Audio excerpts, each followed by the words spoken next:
یہ نومبر کی ایک ٹھٹرتی ہوئی اتوار کی شام تھی۔ رینالڈ کو ایک عجیب سی اداسی اپنے رگوں میں رینگتی ہوئی محسوس ہو رہی تھی۔ وہ اپنی اس کیفیت کو دور کرنے کے لیے یوں ہی بے مقصد گلیوں میں پھر رہا تھا۔ گھروں کی چھتوں کے اوپر بادلوں سے ڈھکا ہوا سرمئی آسمان، گلیوں کے اندر سرسراتی یخ ہوا اور فٹ پاتھ پر چلتے مردوں اور عورتوں کے اداس چہرے، سب مل کے ماحول کی اداسی میں مزید شدت پیدا کر رہے تھے۔ گلیوں میں اسٹریٹ لیمپ جلنا شروع ہو چکے تھے۔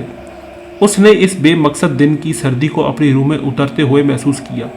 اس کی نظر تار گھر کے کونے پر ایک شخص پر پڑی جو اپنے ہاتھوں میں کچھ ہینڈ بل تھامے بیٹھا تھا، بے تاثر سی آنکھوں سے ادھر ادھر دیکھ رہا تھا۔ جب رینالڈ اس کے قریب پہنچا تو اس شخص نے بے صبری سے ایک کاغذ نکال کر اس کی طرف بڑھا دیا۔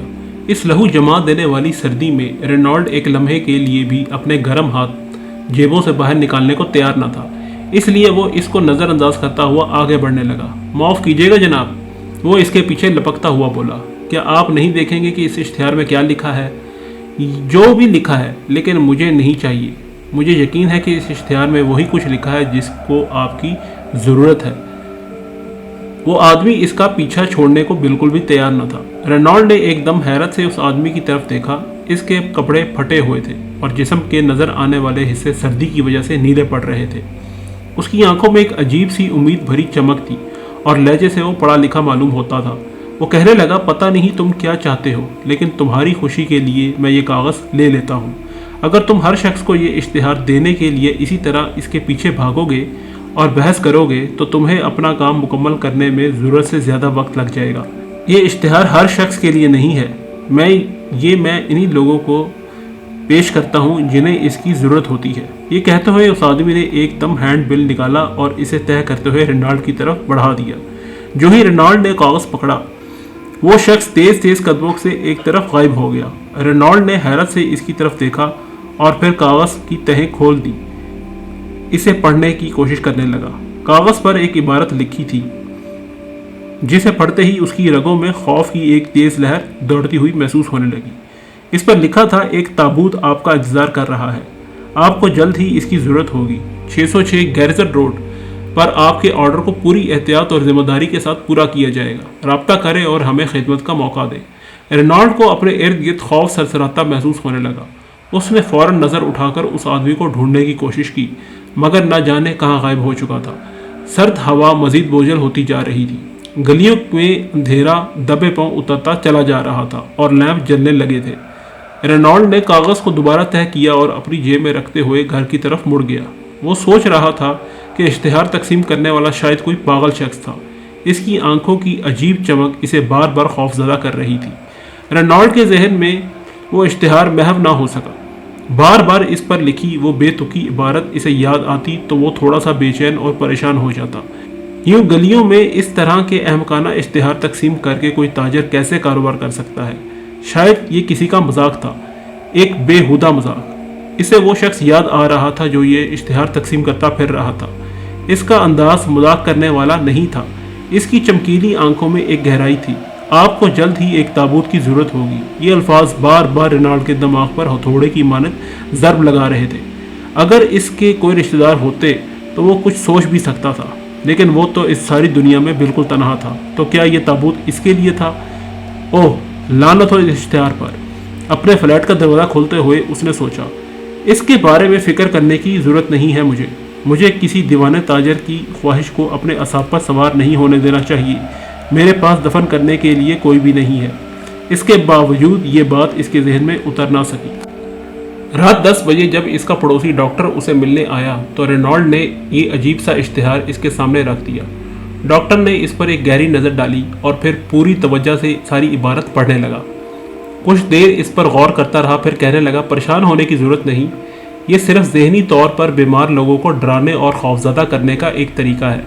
رینالڈ خاموشی سے اس کی طرف دیکھتا رہا۔ ڈاکٹر پوچھنے لگا، کیا تم نے ڈائریکٹری سے معلوم کرنے کی کوشش کی ہے کہ جو ایڈریس اشتہار میں لکھا ہے وہ عمارت کس کے نام پر ہے اور وہاں کیا کاروبار ہوتا ہے؟ رینالڈ سر ہلاتے ہوئے اٹھا اور میز پر پڑی ایک موٹی سی ڈائریکٹری اٹھا لایا۔